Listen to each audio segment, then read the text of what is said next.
Welcome to 10 Forward, where our goal is to bring fun back to Star Trek. Please have a seat. The show will begin in a moment. We hope you enjoy. Peace and long life.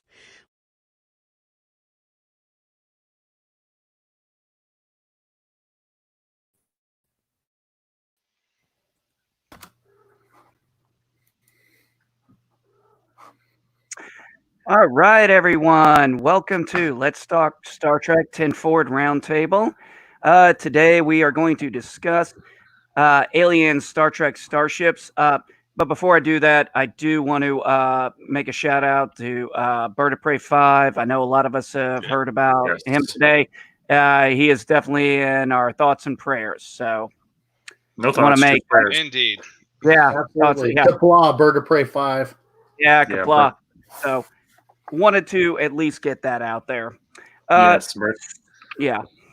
So one of the great things I've loved about Star Trek, as we've talked about, is the different starships, and I think Myrr brought it up best when he talked about the different personalities of ships. They're their own personality, they're their own character, they're their own entity in the show.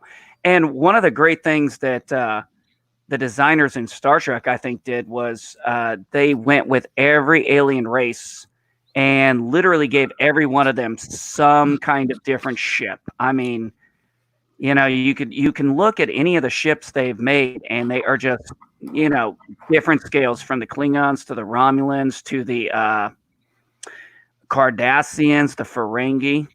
And I know everybody's got their own favorite, and I think I definitely want to start it off with, since Cheffzilla had technical issues on the last roundtable, I'm going to let him kick it off. Oh, man. Wow. So, as you can tell by my avatar, I'm going to talk about the Dideridex class. Yeah, I have to give the Romulans major kudos. To me, they've got the best-looking ships. Love the Federation, don't get me wrong. The Klingons just look like they can take a beating, but when it comes to just sheer malevolent power, you can't go wrong with that glowing green. From the first time we're introduced to the Warbird in Balance of Terror, with Mark Leonard, who would end up becoming Sarek as the sub commander, to the introduction in the Neutral Zone, when we are first shown the Dideridex and how much bigger it is in the Galaxy class. Because up to this point, we've had 26 episodes of NCC 1701-D dominating pretty much the entire screen until the end of that episode, when we had this ship decloak. And 63 decks, 1,500 crew, powered by a quantum singularity, and it just screamed malevolence, power. It left. I have come here to wreck your crap. Yeah, like we're here. And they even say it. We're back. We're back. Oh yeah. That is definitely a hell of a. Yeah, you mean that time that Gul Dukat dressed up as a Romulan? Yeah, that guy. Yeah. Yes. Hey. Even Kirk is dressed up as a Romulan. Hey, it wasn't his first time being a Cardassian either. Remember, that's very true. I actually watched that episode a couple of days ago, and it was just like, oh, he's some other Cardassian now. That's nice. Yeah, I got to be honest with you, Chef. One of the definite beauties of that ship is just its sleek design. I mean, there is. You're right about one thing. There is nothing peaceful about that ship. That ship is just flat out. I am here, and you're not gonna like me, so might as well just deal with me and do it our way. I mean, it is a malevolent looking ship. I mean, the look on everybody's face on the bridge when it decloaks is like there is fear. It's like nobody's seen a Romulan ship. They don't know what the heck is on that thing.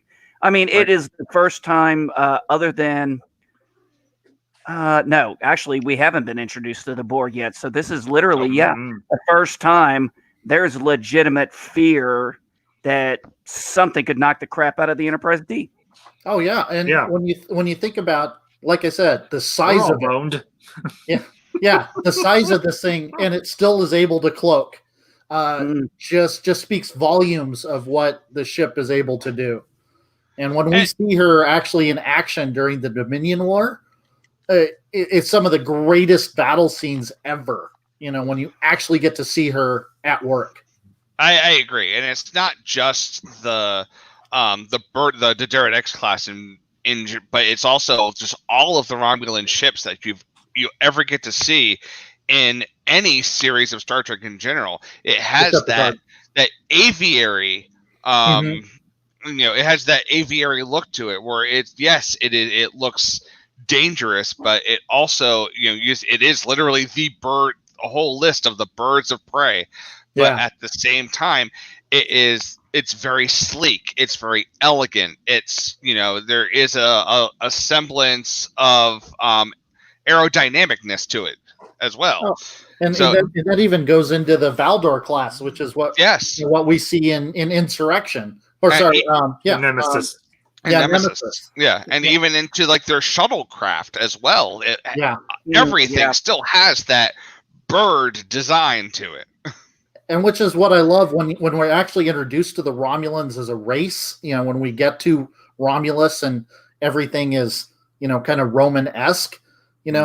We see their artwork. So their ships, like Jesse was saying, each culture had their specific look, then their specific theme, and from the Romulans to the Klingons, even the Cardassians. But they're just something elegant yet, I guess, and we've all said it, malevolent in how they look. If you were to look at the Vulcans and the Romulans, I would say the Vulcans could be the equivalent to what could have been the Roman Republic, and then you have the Romulans being what the Roman Empire became, in a sense. I mean, if you're going to talk a split in cultures, I'm trying to go with a split in a culture from a republic to an empire. That would be one of the... I agree with that. And they just have those beautifully looking, menacing ships. And but one of the things they do accept is, despite its mass, its power, it still has flaws. If it goes under cloak, it can't go really past warp 6. Warp without 6 is certain detection. cloaked. Yep. So I think though, like when you're talking about the Romulans, I wouldn't necessarily go with malevolent as much as I would go with predatory. That sucker is sitting there. You don't necessarily know where it is. It could be above you. It could be below you. It's invisible. You can't see the damn thing. So it's lurking in the shadows. It's waiting for you to make that crucial mistake, and then you're dead. And I really was hoping kind of like a cat who looks at a prey. Yeah, exactly. And when in that scene in the neutral zone, that's exactly what those warbirds look like staring down the Galaxy class. It was like they were ready to toy with their dinner. They're ready to strike. I really think that they had a missed opportunity with Enterprise. Great series. I've gone back and rewatched it and enjoyed it. But what I think they should have done versus, instead of doing the Xindi arc, is we should have seen the Romulan Earth War. Oh, I absolutely think so. I agree. Everybody agrees with that. Everybody I've ever talked to says that should have been that war. Yeah, I think we've been teased it. We've been teased about it. We've talked about it. We've heard about it. We've read about it. You bring the Klingons into Enterprise, but then we don't touch on the Romulans, and I think a big missed opportunity. Hey, and while I got a second, I just want to give a shout out to Purple Lady. I'm glad she came over to say hi. So, yes, absolutely, Purple Lady. We love having you. Well, and if I might interject, I would have loved to have seen a couple of those Deterrent suckers go up against a Borg cube, because something tells me the Romulans would maybe have better time dealing with the Borg cube than the well, I'm gonna throw a little shade here. The weak and wimpy Enterprise D. Oh, You mean the ocean liner? yeah, the cruise ship in The space. luxury liner. Yeah, The luxury liner. I'm just gonna throw that out there. I think the Romulans, had they gotten the technical specs on how to modulate their shields and so on, even modulate maybe their disruptors, I think maybe a D-Deridex would have had a better time destroying a Borg cube and everything than the Enterprise did. But that's just me personally. No, because I think you're absolutely right. I mean, would they have taken a beating? Yeah, but I think a Romulan warbird could take more of a beating against a Borg cube than a Galaxy class or anything the Federation can put up against it. That, and I don't think that the Romulans would have waited to see what the Borg was going to do like they did in was it Q-Who? They would have destroyed that sucker and be like, "Oh, you're trying to attack us? Screw you, buddy! You're out of here." Bam! Yeah, they a lot of people say, well, the Federation's so much better in a lot of ways. I agree, but here's the thing. When it comes to military, as we advance throughout into the 24th century, we kind of lost our edge militarily. Yeah, absolutely. I'm just gonna say it. Everything. I'm not afraid to say it. I'm not throwing. I get that the Federation was more of a peacekeeping and a exploratory organization, but we needed the 24th essentially equivalent of Patton or Schwarzkopf or somebody like that and everything, saying, hey guys, okay, it's all well and good you want to have exploratory and peacekeeping ships, but we need to build military ships just in case somebody comes along and says, hey, we want your crap. Well, sorry, you can't have our crap, and we got ships to keep our crap. Yep. Yeah, that's one thing I never quite understood is after the first initial introduction to the Borg, when the Enterprise D came back, and of course, Picard gives his report, why they just kind of went, it's like we just stuck our head in the sand. It's like, oh, they're on the other side of the galaxy, they can't touch us. So by the time we actually get to the best of both worlds and Wolf 359, the Federation is so woefully unprepared that they get demolished. I mean, no offense, Myrr, but they're still throwing Mirandas at Borg cubes just as stopgap measures. And you wound me, sir. You wound me. Well, and and that is one of the things I will say that the other races seem to comprehend, that for some reason Starfleet never wanted to get their head out of their ass about this, was you have got to have a functional military in some form or fashion. And the Romulans, and you would think they would have done this because, and I mean, how do you not figure this out? The Romulans, conquerors. The Cardassians, conquerors. The Klingons, conquerors. The Ferengi are capitalists. Are the most unbelievable capitalists. They're gonna. The Barine, oh man, I would have loved to have learned more about that race. Yeah, I agree. We barely were introduced to them at all. We got teased a little bit in DS9, and then it never got brought up again. And I get that Roddenberry wanted to show how we could evolve beyond petty infighting and moving, but when you surround the Federation with antagonistic, warlike empires, the fact that the Federation never really kept up, to answer them. I mean, sure, the Federation technologically was far superior to most everybody, but if you have enemies all around you, how do you not keep up your military to defend? At least defend yourself. Yeah. I totally agree with that, and with all of the, you have the Klingons that basically have wanted to kick your ass for 100 years. You've got the Romulans that are looking at doing it in the shadows. You've got the Ferengi that are looking on the they're on the edge. You got the Gorn. You have like all these other even like the Orion Pirates as another example. Yeah. Let's start a cruise line, people. Yeah. It's one of those things where one of these things is not like the other, Even Picard and is let's sitting there. not forget they had the Cardassian border wars. Yes. already. So it's not like they had not just gotten out of a war in the last 10 years. And each time, the Federation gone to war with the Klingons, Federation 120-year war with the Romulans, but then it's like, okay, the war's over, we're done. It's swords to plowshares. Everybody's going to be all big, happy, lovey-dovey, and kumbaya. Sorry. Yeah. Nobody's saying kumbaya. And that's the thing I try to explain to people in current politics nowadays, and they don't quite understand it. And I just tell them, I was like, listen, they go, well, they're our allies. I'm like, unless we have a treaty with them, we don't owe them a damn thing. And guess what? Being an ally does not make you a friend. Yeah, I mean, the Israelis spy on us just as we spy on the Israelis. And Exactly. Absolutely. It never stops. You don't think the Brits spy on us? Oh, please. Absolutely. So, I mean, that's why, when we've seen some of this stuff and they have spies and stuff, it's like, yeah, that kind of happens in real life, folks.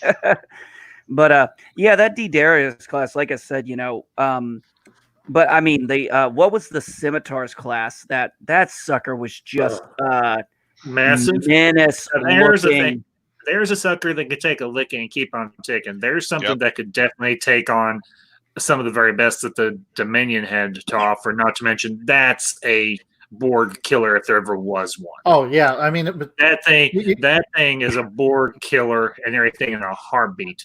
The only reason you're talking the Remans were assault troops anyway. The Scimitar just fits in with that concept. We're taking the fight to the enemy. We're getting right in your face, and we're gonna crush you. That would have been a fight to see. Borg cube versus Scimitar. Oh. So that Borg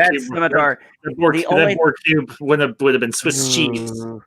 Hey, I'm gonna say this: if Picard had not had the Enterprise E, if it had been the Galaxy and not the Sylvan Tree class, they'd have been wiped away easily. Oh, absolutely. They would have had a prayer. Do you think? Yeah, I do think the Scimitar took on 2 Valdor and the Sovereign, and it took the Sovereign ramming the Scimitar to end the fight. Yep, look, pretty much. If he had gone in that thing in a Galaxy class, he would have been swept up like a spill with a brownie paper towel. Okay, the Galaxy class couldn't even take on a Brel class bird of prey and modulate Now there is a beauty right there. How many times are we ever going to be able to say any ship like a bird of prey actually took out a Galaxy class starship? That shouldn't have even been remotely possible, but somehow that little freaking bird of prey Klingon ship can somehow destroy just about any damn thing. How many times have we seen them modulate their shield frequency during the entire series, and they didn't think to do it this one time? They've been doing it for the Borg for God knows how many episodes, and now it's like, oh, we can't do that.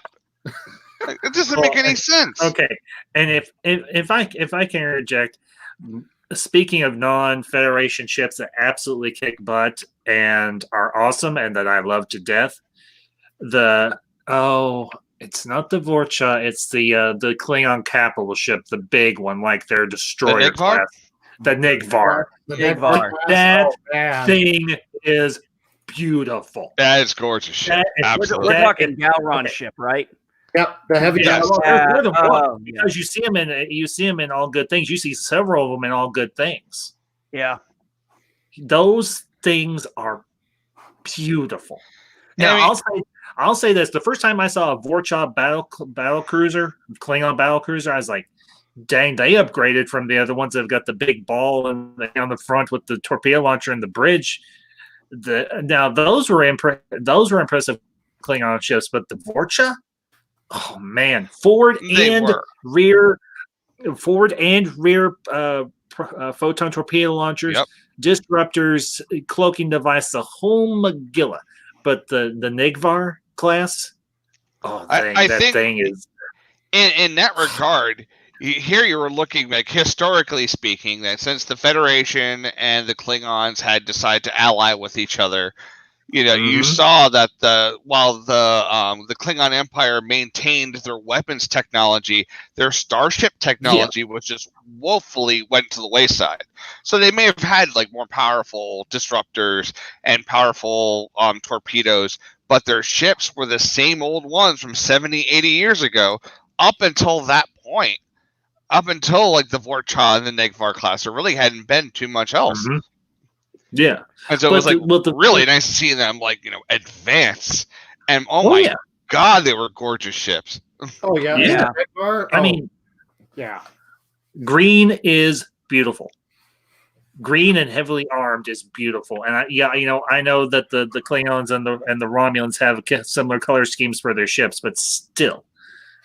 That you see that Negvar decloak there on the first time above DS9. And they've done the upgrades to DS9, and Cisco's like, bring it. And well, Delron brings it, and they hammer DS9 pretty hard with that Negvar and the rest of the fleet. Even though the fleet gets torn up pretty good, but that Negvar, it takes a lick and keeps on ticking, and gives back twice as hard. And so, 2,500 crew. I mean, it's got a huge complement of warriors. Oh yeah. Yeah. Well, and that's the thing I love about the Klingon ships. Not is it just crew; it's boarding party. The Klingons really have a well-rounded concept of ground troop support. Yes, absolutely. I agree. Say what you want about the Dominion Army. Give me a legion of Klingon warriors any day. To hell with the Jem'Hadar. I'm sorry, the Jem'Hadar. They have to have drugs to fight. The Klingons just get off on killing people. Yeah, I'm sorry. That's more. That's 10 times more awesome. I mean, when I finished watching the end of DS9, and you have Captain Sisko and the Admiral and Martog is just enjoying that blood wine around all those dead bodies. He's like, you understand, then these are dead Cardassians, the enemy. And they're like, they dump the wine, and he's like, humans. Yes.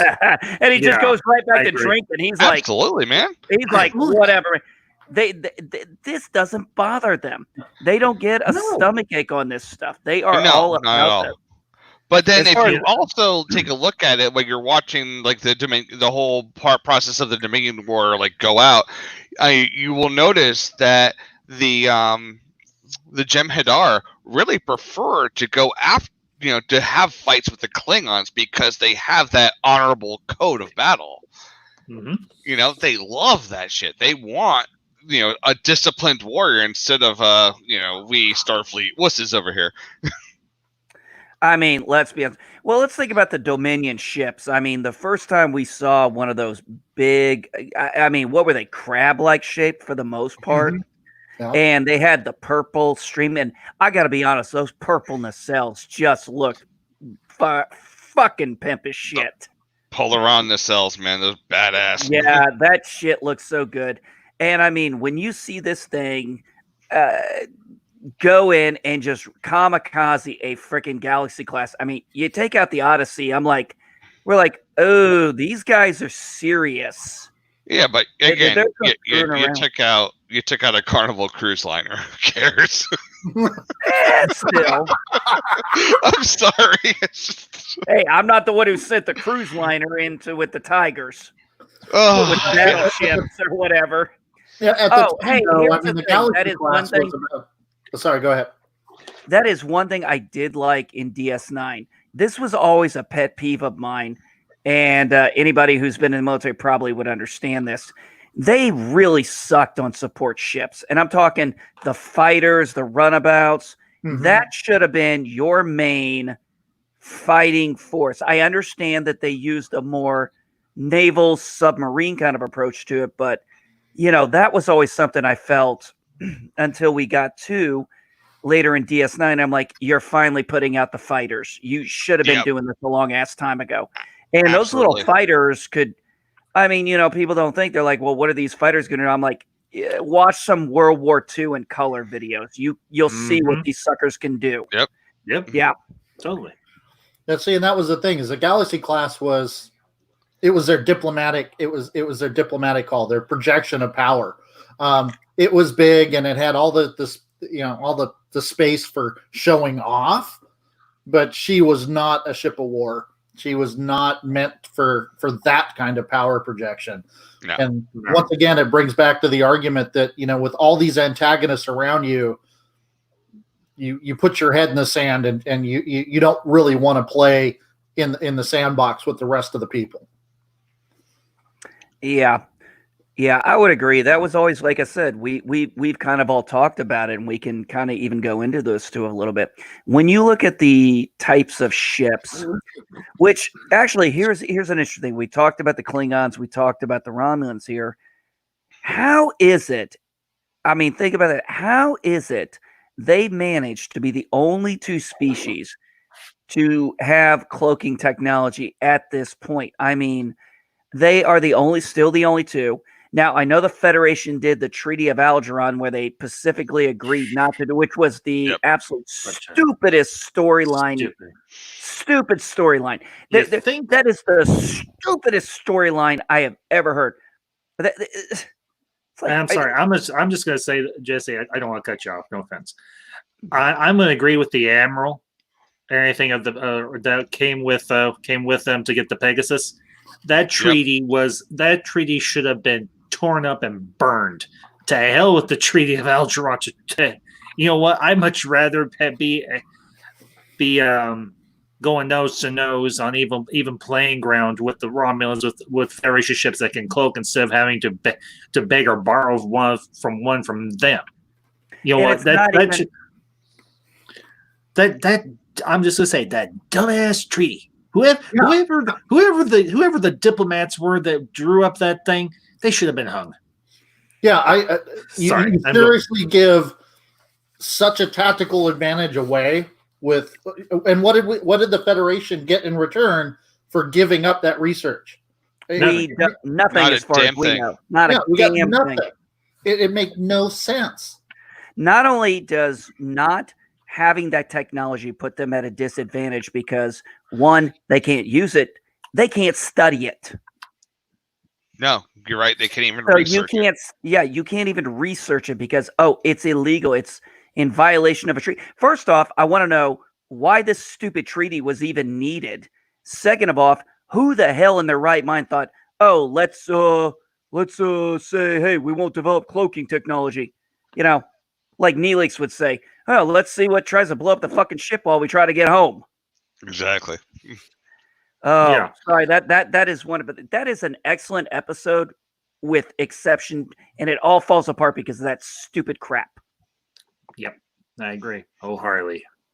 And I mean, just the but still, when I go into it, I'm like, how is it none of these other races have really mastered the skill? Is it just really that incompatible at this point in time, other than on those ships? I mean, it's just an interesting piece of technology. Here's the thing, and this is just a supposition on my end because I don't know all the tech specs for everything for Star Trek.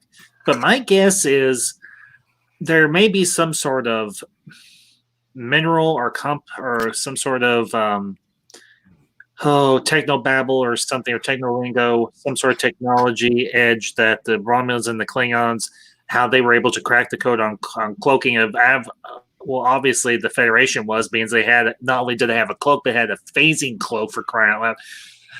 Oh, hey, we got cleaning devices. Federation's like, here, hold our beer. We're going to develop a phasing cloak. Think about this too. Here's the interesting thing you got to remember. Both the Romulans and the Federation both the Klingons and the Federation got their cloaking technology from the Romulans. Yep. Because the Federation stole a cloaking device from the Romulans, and that's probably what they were using as a test bed. And the Klingons got their cloaking technology from the Romulans as part of that peace treaty. All right, so I'm going to ask you guys a very serious question. I'm assuming we've all seen DS9. Yeah. From season 3 to season 7. How many times did that cloaking device get the Defiant out of a hairy situation in those 5 seasons? A lot. Yeah. A lot. That's your basis right there to take that treaty and wipe your ass with it and poop on it. You know, this says, yeah, you know what? We're giving up a distinctive tactical advantage. Fuck you. You know? Yeah, you know what? Sorry, I'm cursing up a storm tonight. I apologize. It's been a week. Hey, I want to know this. I would have loved to have seen this. The Federation should have just come out. The Enterprise should have just came out of that cloaking field. And when the Rom's like, what the hell's going on? It's like, what the fuck you going to do about it? And just warped out and called it a day. Let their government. Let their government. You know what? What is the Empire going to do? You know what I would have done? I would have gotten a copy of that treaty, pulled up a view screen, and let Worf take a giant steaming Klingon crap on it. There you go. Do it season 4 style. I would. No. This is one of those times where I bet you Worf would have loved to have done that, because you know how much he hates the Romulans. Anyway. Oh, I would have loved to have done this. And if we get into DS9 and stuff, I would have loved to have been Bashir and be like, wait a minute. Why the hell did you let this Treaty of Algeron get signed? I thought you stopped the Federation from doing stupid shit. I mean, so if we were talking like military, if this was an actual military show, it would be DS9, Season 3, Episode 1, the Defiant gets a Romulan cloaking device installed. Season 3, Episode 2, the Defiant goes straight to Utopia Planitia, gets that shit copied every which way but up. Mm-hmm. Yep. And then if they still have the phasing cloak from the Pegasus on hand, you copy that sucker and you start putting phasing cloaks on everything in the Federation. Becomes the dominant force in the quadrant, because nobody else has phasing cloaks but the Federation. And crap! Where the hell was that cloak at now? I know you can't tell me they destroyed it. There's no way that thing made it back. I bet you dime a dozen Section 13 got it or something, or Section 31. Yeah, absolutely. Section 31 got it. They're probably sitting on that sucker. They're probably developing their own warship around it, and I don't blame them. I would. What did you guys think of the subject change here? What did you guys think of the Cardassians' kind of a stingray look? I at least that's the best way I knew how to describe it. Yeah, that's the Baylor class. Yeah, it's okay. It's okay. That one, the Keldons. I mean, yeah, they were all right. Yeah, they're honestly, I didn't like this design. Honestly, they're kind of ugly. Who paints their ship yellow? Yeah. Not to mention, like it's a school bus. School bus. Okay, I'm just gonna say this: who paints their ship diarrhea yellow?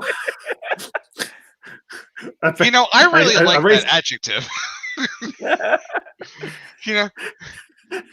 To use an adjective that is normally a noun for liquid shit. I absolutely agree with you.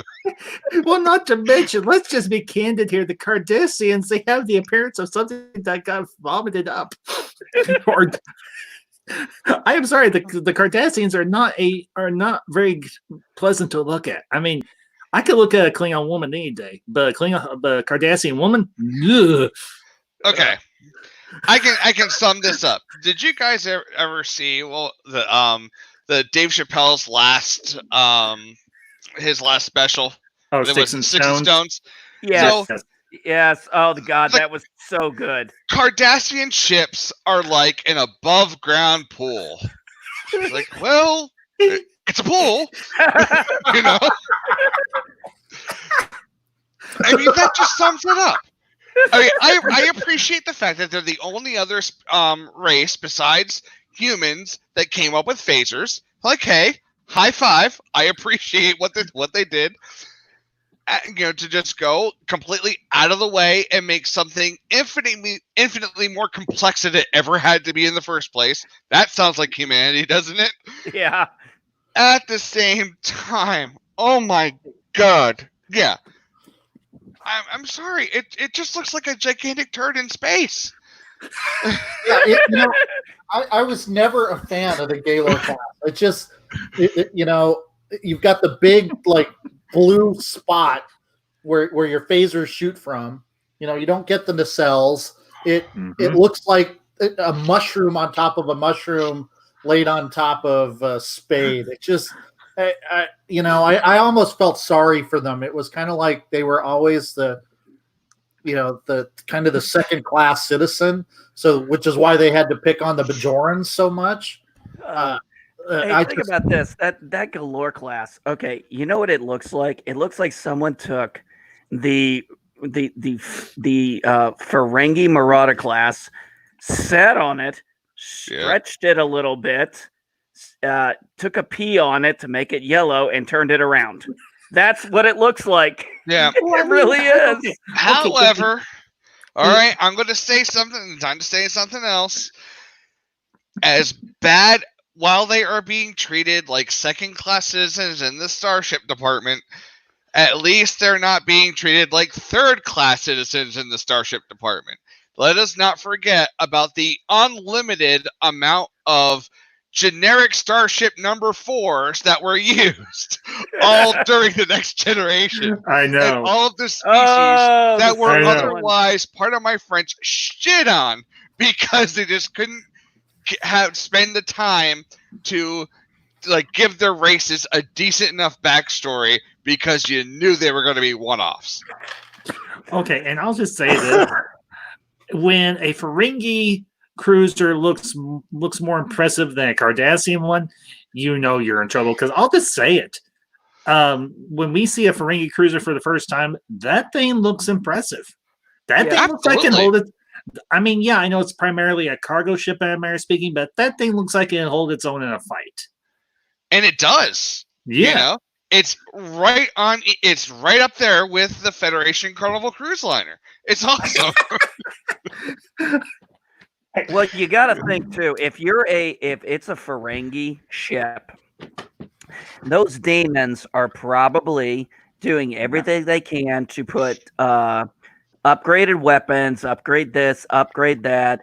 I mean, you can't tell me those Marauders are all up to some kind of spec. Of course not. I mean, they might be up to spec or anything in terms of design, but in terms of armaments and defensive equipment, those things are probably all sorts of. I mean, hell, I would be surprised if some of those Ferengi Marauders or anything had cloaking devices. Oh yeah, I wouldn't doubt it. They're like the Millennium Falcon of the of the Star Trek. Yeah. Well, you know what? I kind of got the impression that maybe that was part of the design, because if you look at the engine design of on a Ferengi Marauder, it does have kind of that Millennium Falcon-esque. I mean, clustered engine profile and everything. Yeah, so I get the impression that maybe the Ferengi ships were somehow inspired by Corellian class ships, because obviously we got the Falcon, but you realize the Corellians, they were shipwrights. They were good ship designers. They were top-notch ship designers, except for maybe Kuwait shipyards. The Corellians, they could build a good ship. And a ship that was highly highly modifiable. Boy, that was a mouthful. Yeah, and it just they were sturdy. Contrary to what little Miss Ray Palpatine has to say about it. Oh no! Come on, look at the Tantive 4. I mean, that thing went through the entire Clone Wars, through the Rebellion, and pardon me, into the Disney trilogy.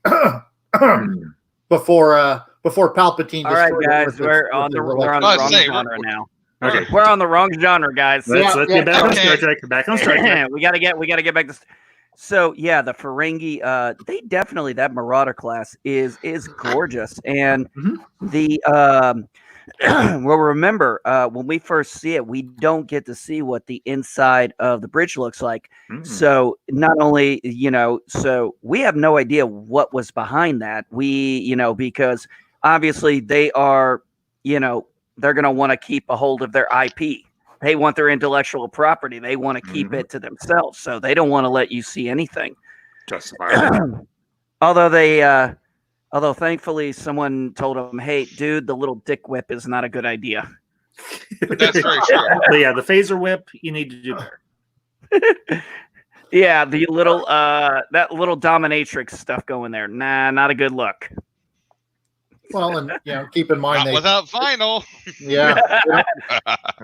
they don't clothe their females. Bunch of pervs. Yeah. Guilty as charged, sir. Guilty as charged. And for a bunch of capitalists, you would have thought they'd have realized how much money they'd been losing over the thousands of years. Yeah, that's. But again, we're not here to discuss their failings. We're here to discuss starships. Yeah. So, well, we've kind of covered a pretty good gambit of them. Anybody got another? Oh, yes. What do you got, Myrr? There's the one I've been waiting for. The Borg Cube. Oh. The gigantic green horse turd of Star Trek. Wah, wah, wah. I beg your pardon. That's the Cardassian ships. I'd say the Borg Cube actually looks better than a Cardassian ship. No. Now, hear me out here. So, from a tactical standpoint, the Borg Cube is absolutely brilliant. Okay? Mm-hmm. There is no centralized system. There's a whole bunch of people on board. So if the Klingons start coming over, there's 1,000, 10,000 more Klingon or Borg than there are Klingons. And eventually you get to a point where they just assimilate the Klingons and then they send them back over to the Klingon ships. Again, pure brilliance. They don't necessarily have phasers, but they've got cutting beams for days. They don't want to destroy your technology. They just want to borrow. They want to borrow it for a while. Just the rest of your life. Sign here. Here is where I kind of lose it. Okay. Again, this was just, as far as ships goes, this was Star Trek. Somebody had a Rubik's Cube on the table in the writing room. Someone didn't even fucking try. All right?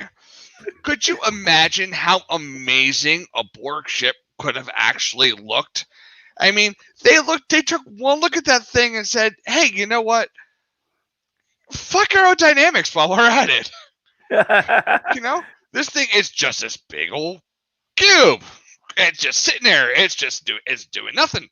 It's just like, okay, hey, put it up there. Oh, let's put some green lights behind it. Oh, even better. Now it looks just like someone's been drinking just a little bit too much blue Kool-Aid. I mean, it literally looks like a giant cubed horse turd.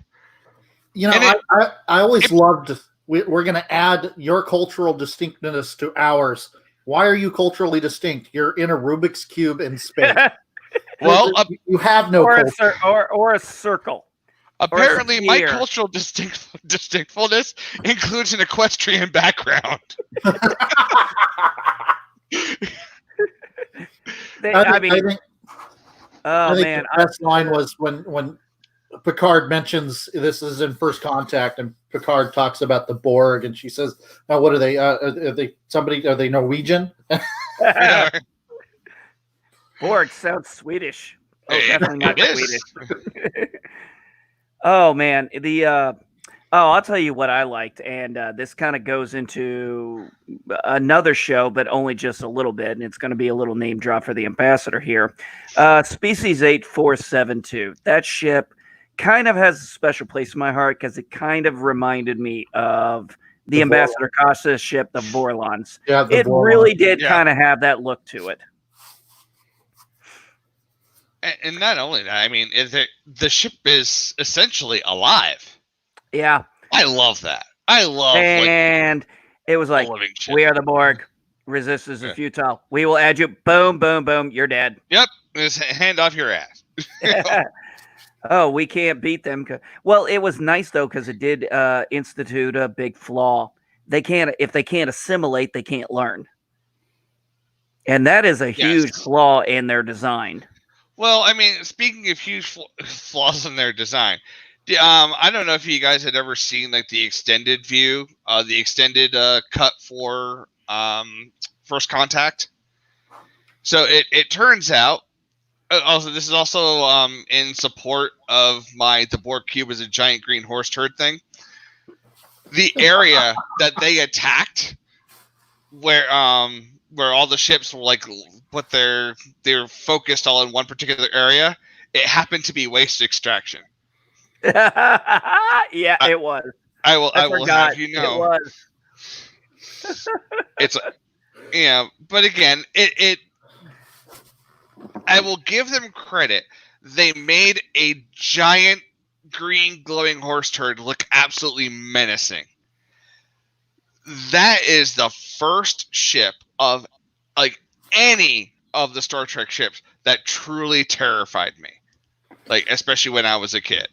You're kidding me. That thing terrified you more than the Doomsday Machine? There's a machine man. I would have loved to have seen a follow-up on.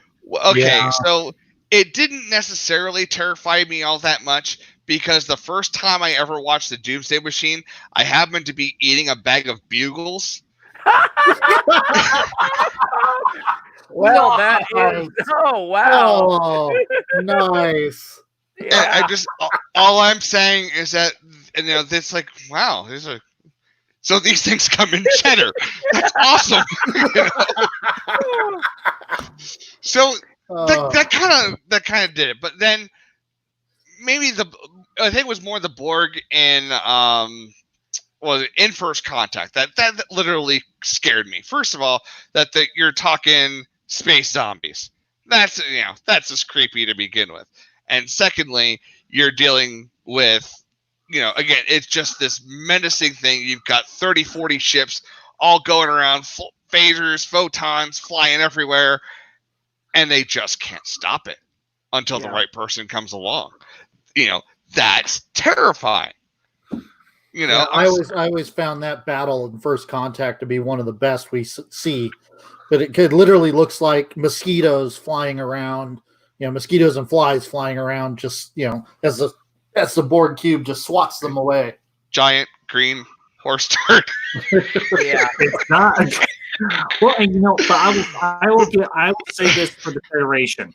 That battle scene that we had at the beginning of First Contact with all the smaller Federation ships, that's the Federation's newer ships that they have designed and have built in terms of coming up with a faster, more agile ship that packs a punch or anything to take on a Borg cube.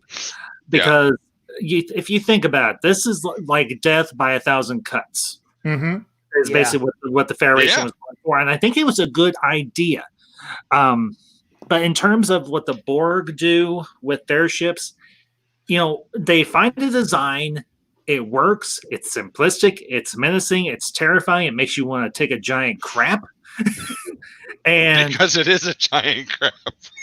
Yeah, but Myrr, here's the thing. Okay, sorry. Here's the thing. Why screw with perfection? Oh, absolutely. You don't mess with what works. The only thing that the Borg do pretty much is to create the Borg sphere down the road. And you get the diamond if you really want to go there, yeah. The diamond. Where's that from? I can't remember where that's from. What's it called? Voyager. Oh, okay, I guess I missed that one. Oh, I know which one. The Queen's ship. Okay. The Queen's ship. Yeah. Okay. Yeah, you're right. Yeah, I remember. There's one other non-Federation ship that I really liked. It was actually from for him's sake, it's from TNG, and it was that ship that Lore had got and everything he was using with the Borg. That thing was cool looking. And that thing was a pure originality. That's what they could have done, But instead, you had this. You're introducing the Borg, and I get it. They're scary. I like space zombies. I love that whole concept. But then you see the ship that they show up in. And no wonder why Picard wasn't really all that scared. I'm like, is that a brick? From a distance, it looked like a piece of concrete. Yeah, but if they are a piece of concrete, they can use transwarp conduits. Yeah.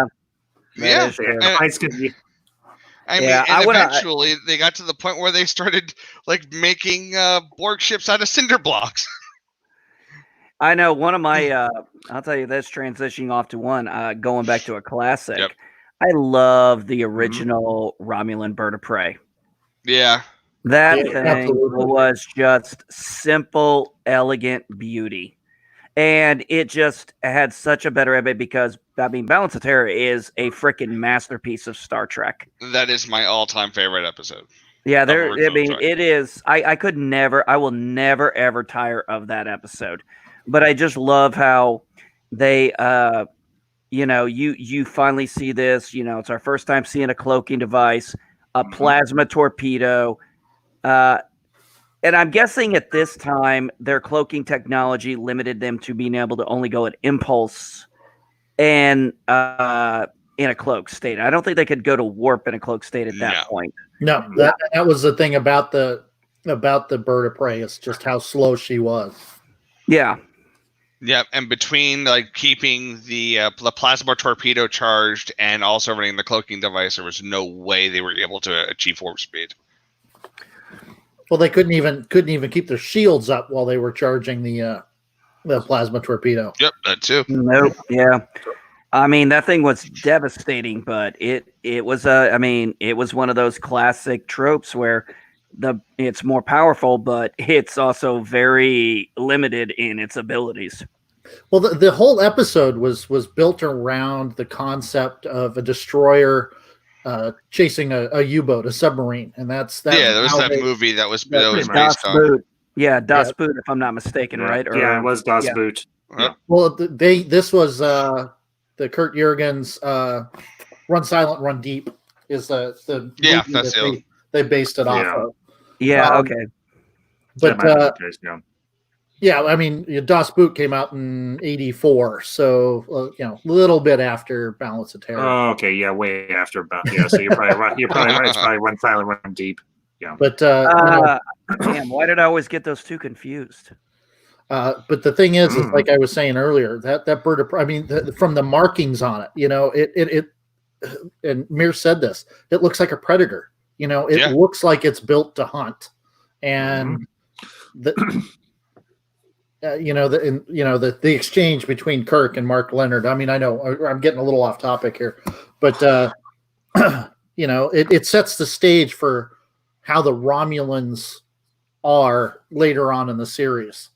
Now, it was interesting because later, when we start to get into DS9, is when we start to see how duplicitous, how sneaky, and kind of backstabbing the Romulans truly are. They're not coming at you from the front. They're coming at you from 8 different sides, and you'll never. You had also seen that particular that strategy coming from what was the one with where they were trying to destabilize the Klingon Empire.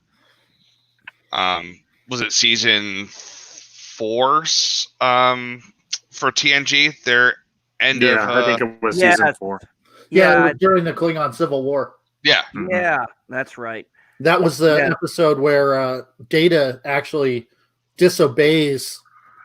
Yeah, when he was on board the Sutherland.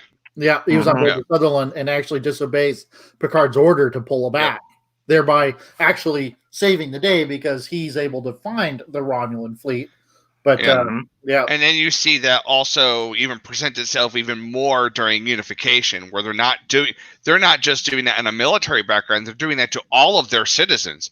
Where you see the Romulan citizen be in a position of perpetual fear because of how duplicitous and evil the Tal Shiar can be. Mm-hmm. Well, going back to the TOS series, there's one ship that I really appreciate and everything, and that was the Tholian Web Spinner. Oh, that's right. Yes. Now that's a ship right there. It's rather simplistic in its design, considering the budget and everything, but its strategy and its weaponry, impressive to say the least. Even though it took like 2 or 3 different Tholian ships to create that web or create that cage, once you're in that thing, you're pretty much sunk unless they decide to call off the dogs. Yeah. Yeah, it is a very beautiful design. It was And it was really alien when you think about it. It was probably one of the most alien in the TOS era. It just was so different from, and I mean, we only had a small amount of, TOS alien ships we got to see. If you look at the remastered versions, they've been able to, they made some additions to help it. And yeah, it really helps out. Well, and you even see, I think, a few Tholian ships in that one episode of Enterprise and everything where it's the Mirrorverse. Yeah, where they find that Constitution class and everything there on the Defiant. The Defiant and everything. They find the and everything. And I won't lie, I would have loved to have seen a follow-up to that in either in Enterprise or something, because that's honestly one of my favorite two-parters from Enterprise. Was anything Mirrorverse, Star Trek, I love. And the fact that with that particular opening for Enterprise, you actually get a little bit of a history lesson as to how the Terran Empire and everything formed, and the fact that Zephyr Cochrane wasn't peace and love, dude. He's like, bang, raid the ship. Yeah. Well, talking about TOS, I've got to bring one of my favorite ships from the TOS, but the Fesarius from the Corbomite movie. Oh yeah, the Commander Baylock, and of course we all remember that's Clint Howard introducing everybody to Charlie. But when you and I have to give this to the remastered version of TOS, the way that ship pulsates and the size is compared to the Enterprise, that's just an awesome ship. Yeah, without question. Oh yeah, I'm such a Starship boy. I love all this stuff. Yeah. This is like my dream conversation right here. Thanks, guys. You're welcome. I'll tell you one I would have loved to have seen more of, and we touched on this a little bit. I really would have liked to have known more about the Breen. They had a really nice, and I mean, let's give their prop masters credit. They had they brought in an alien race at the end of the series, and they still took the time to create a beautiful ship design. They didn't cut and paste the same ship a couple of hundred times. Not that they would ever do that in Star Trek. Sorry, got something stuck in my throat there. Katinga! Excuse me. What? Yeah. But yeah, the Breen. I just felt like the DS9 was teasing us with it. They were like, we were wondering, and then you would have the characters also kind of say what we were thinking. And, we never got the answers to it. And we got more questions than we ever did answers. But the few times we got to see the Breen ship, it is one gorgeous looking, badass ship. It really is. I mean, that thing would scare. I think that would be, I'm sorry, if I took the luxury liner Enterprise and saw that, I'd be like, number one, my brown pants, please. Yeah, you're without a doubt. The luxury liner. Oh, I love that. That's right. Star Trek, the Carnival Cruise Line. I have to say, I mean, that's one of Picard's best lines in Insurrection. He says, when you remember when we were actual explorers, it's like, yeah, that you gave that up the minute you signed up for Carnival Cruise Lines, but sorry. Yeah. You became Captain Stubing of the Love Boat at that point. Oh man. Bring it back. Ouch. I am still like, why did you have them hosting this dinner party for this impact? Don't you have other starships designed for this? Don't you think this ship should be on the front line somewhere? Yeah, I know the Dominion War is just recently over and everything. I think you'd be a little battle weary right now. I mean, I get it wasn't so much other starships, but more other people.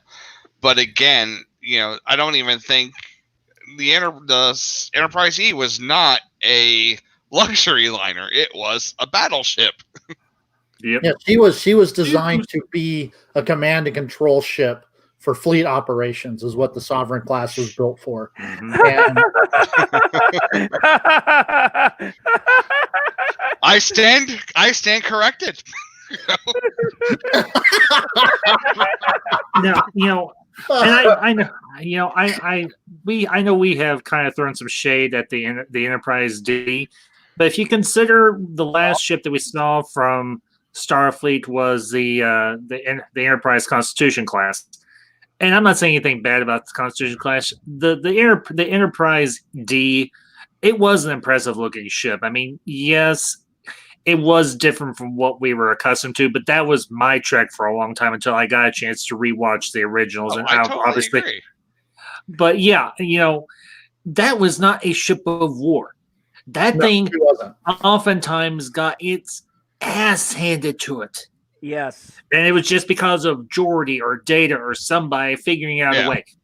Okay, one of my favorite episodes, I don't want to get us way off on topic, but one of my favorite episodes is, I think it's like in season 6 or season 7 of TNG. It's called Disaster, where the ship hits that cosmic ribbon or something, and the ship is completely and totally effed. Completely and totally screwed the hell up. Everything that could be wrong with that ship is wrong with that ship. Long range communications are offline, sensors are offline, internal and external. The warp drive is off out of whack. Is this the one where the containment field is like dropping like crazy? Yeah, and he's got to like take off Data's head. Yeah, and basically, Ensign Rowe and Counselor Troy and everything are button heads, and. Yeah.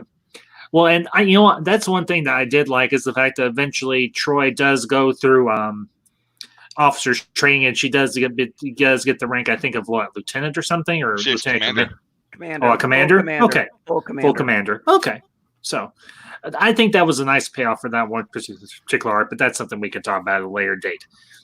So yeah, but I mean. But yeah, like we said, it's not that we're ragging on the Enterprise D because we think it's a horrible ship. It's a gorgeous ship. You got every luxury, creature comfort you could ever have. But when it came to combat, it look, Romulan boarbirds. I mean, it got destroyed by a bird of prey. Because of the plot. Well, I know, but because the script said so.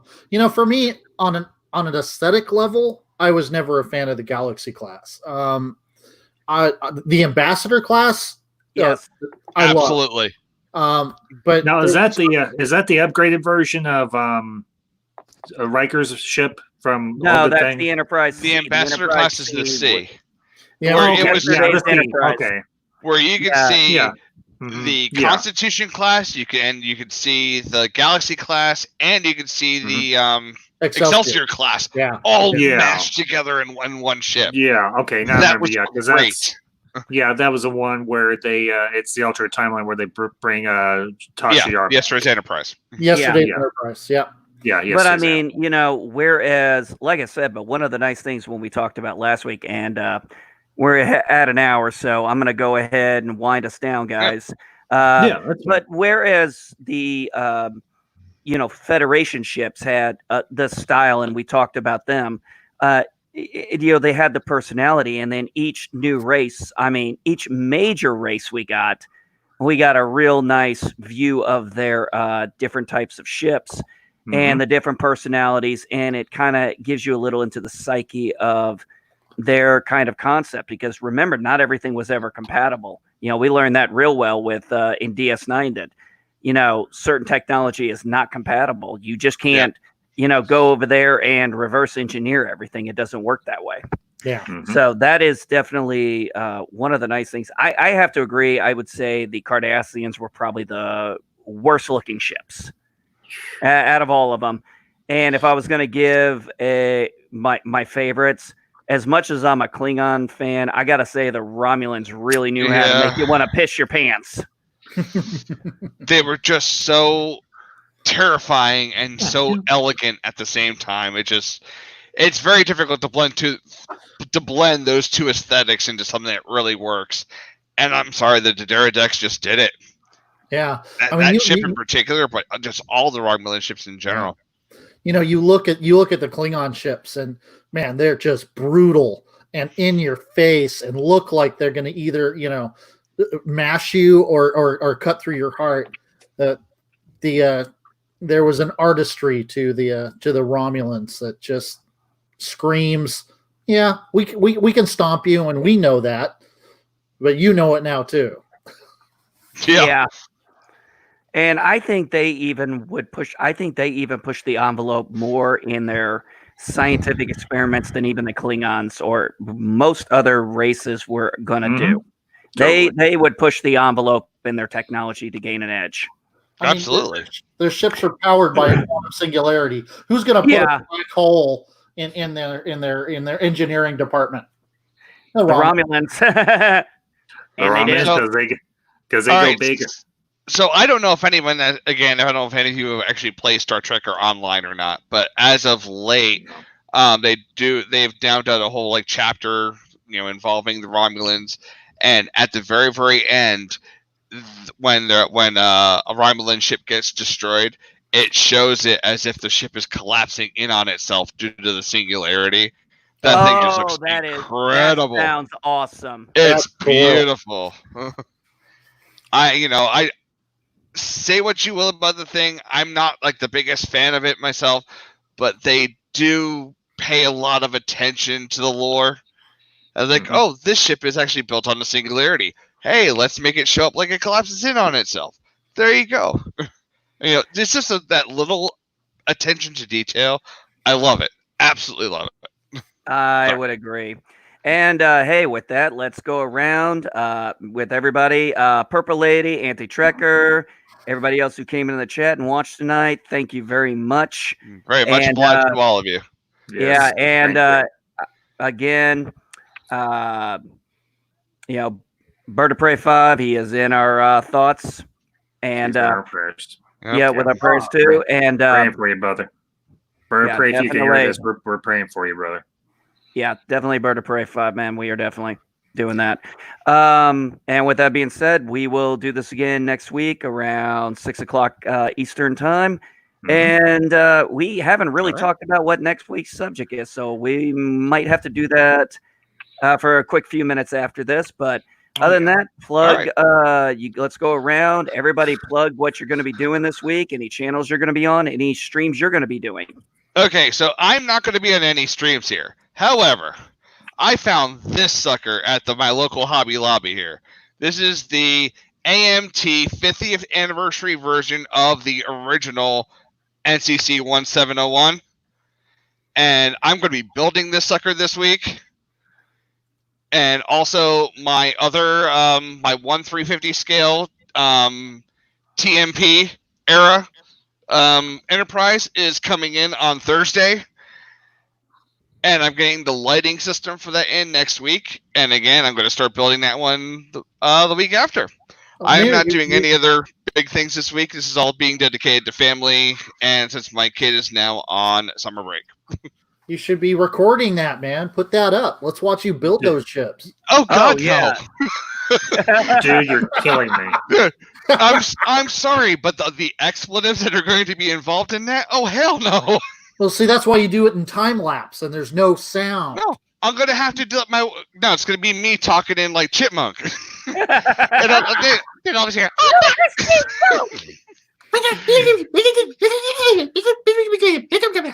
yes, you do it much better than I do. Look, right. Well, okay, for entertainment purposes, yes, I totally get it. But at the same time, I'm going to show it off when they're done. Hey, Purple Lady, thank you. That is very nice compliment from you. Yeah, Purple Lady, always pleasure. Thank you very much, Purple Lady.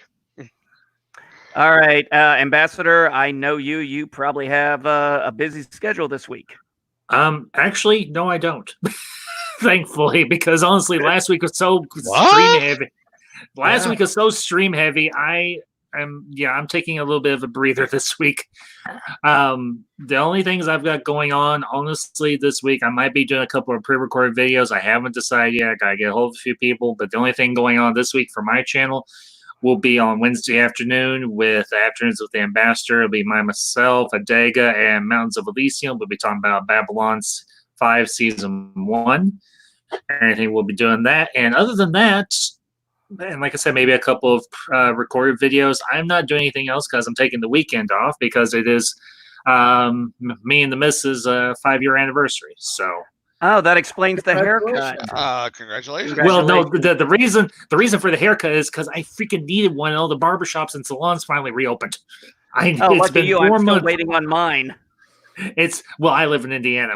We got lucky. But yeah, that's all. Now next week I've got some things planned. I'm going to be reaching out and collaborating with some other people and so on. But I've got to work on those things, so I'm not going to announce anything until I've got something to announce. So noon Wednesday afternoon Central Time. Well, I guess noon's pretty much the same for everybody. I guess. Just tune in and me and Adaga and Mountains of Elysium will be talking Babylon 5. Awesome. Cool. Babylon 5 is a great show, man. All right, Chef, what do you got going on? I know you got some busy stuff going yourself, so you probably won't be doing too much streaming, I bet. Well, whatever guest starring I do, I'll be happy to, join in. Nothing formalized, but my channel, I'm going to do my first battle breakdown. I've been working on a bit with Fury, the World War II Sherman tank movie. So as a tanker, I'm going to be breaking down 3 of the set piece battles, or actually 2. Sorry, the first set piece battle we see of the relief in place of the infantry platoon, and the final battle where we see knocked out Fury standing against a allegedly battalion of SS troops. Oh, that sounds interesting. That sounds awesome. Yeah, I'll be doing another one where I talk about the other 2 set piece battles, the attack on the city, and of course the Tiger assault. So I will have that up hopefully this week is when I'm working at. And right, that sounds good. And from the people I've seen in the chat, check out Anti-Trekker. If you have not seen We Didn't Start the Cannon, you've got to see it. That was great. So hilarious. One of the best I've ever seen. And now I'm not certain, but I heard somewhere along the line that Purple Lady might be starting her own channel. Yeah, her and Samantha Joe, the Valkyries are. I thought I heard about that. I thought I heard about that on Stone Loki today, and I'm like, I've seen them. They look like they have an awesome chemistry together when they are on. They really do. So when they launch, Purple Lady, when you launch, send us all the links, and we will blow that up for you, hands down. I will watch intently. Oh yeah, definitely. Definitely. And all right, guys, with that, it has been a great panel tonight. To everybody in the chat, thank you for coming, and peace and long life, everyone. Yep, live long and prosper. Hailing systems closed, Captain. This is Chef signing off the net. Good night.